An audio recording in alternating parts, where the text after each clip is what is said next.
going to be talking about sport and the role it takes in my life. I play lots of sports and believe I'm very active. Sports is something I love to do and it takes up a lot of my free time. Some of the main sports I play will be rugby and football, and I also love to go to the gym. The first sport I'm going to talk about today is football. It's not very complicated, but someone starting it could be confused with some of the rules. One of the hardest rules that people find to understand is the offside rule, where you have to be behind the opposition's defence or the ball.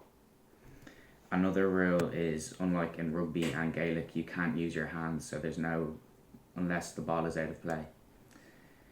And one of the examples where you are allowed to use your hands is a throw-in. So when the ball goes out on the sideline, people have to stand with their 2 feet on the ground, hands behind their head, and throw the ball into their team.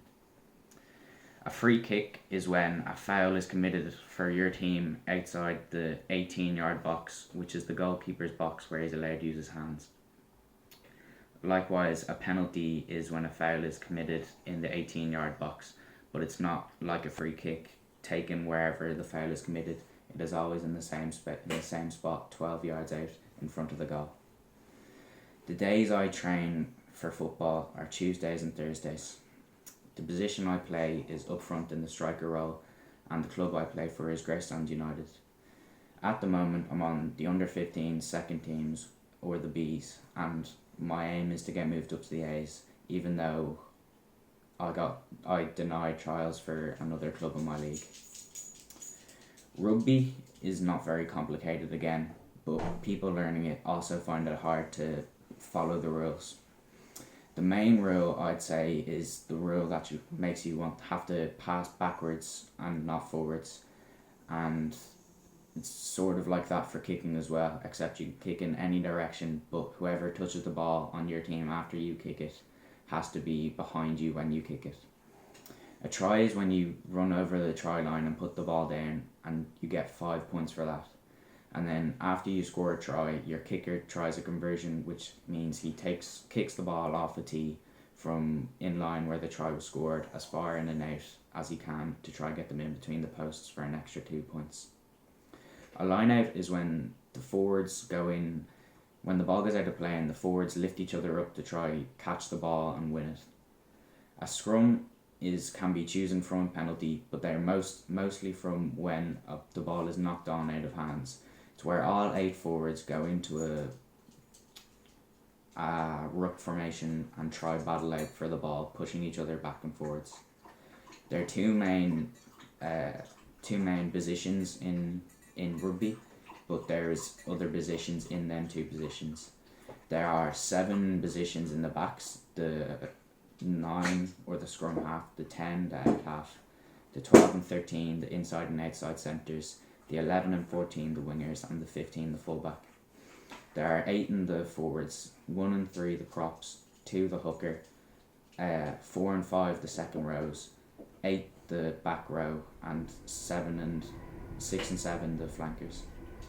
Where I play is in the backs, and the position I most play is centre for my Greystones team, but I also play back 3, which is the 2 wingers and the fullback. I play for Greystones Rugby Football Club, but this year I got called up to a selective Leinster team in the Dublin area called Metro. There's also 4 other selective teams in Leinster. They are the North Midlands, the South East, the North East. The days I train for rugby are Monday and Wednesday. Thank you. Thank you very much. Okay, I'm going to ask you 2 questions, Taylor, before you go, because that was very interesting and informative. And the first question I'm going to ask is about the information. It's about the offside rule, which, as you said, confuses people. I'm not going to get you to explain it. I'm going to get you to explain why it is so complicated and why is it necessary.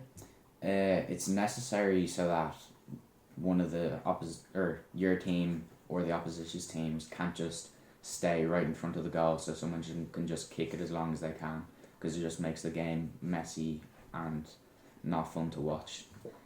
And it's complicated because, it's complicated, and it makes it work. So. Okay, no, that's very good. That's well explained. So in other words, you're basically saying that that it would mean that if you didn't have it, you'd always have just players standing beside the goal, just standing trying to kick in. Yeah. So there'd be no real play running up and down. Interesting. Good. Thank you very much. And the other question I wanted to ask you was more to do with people of your age playing sport. How would you encourage, or why would you encourage teenagers to play more sport? Because a lot of teenagers don't play sport. What are the benefits for teenagers? Well, it's fun to play and it gets you really active and in shape, and it takes up a lot of time, and some people like that, some people don't, but personally I like it and I think more people should do it. Okay, very good. Thank you very much. Well done.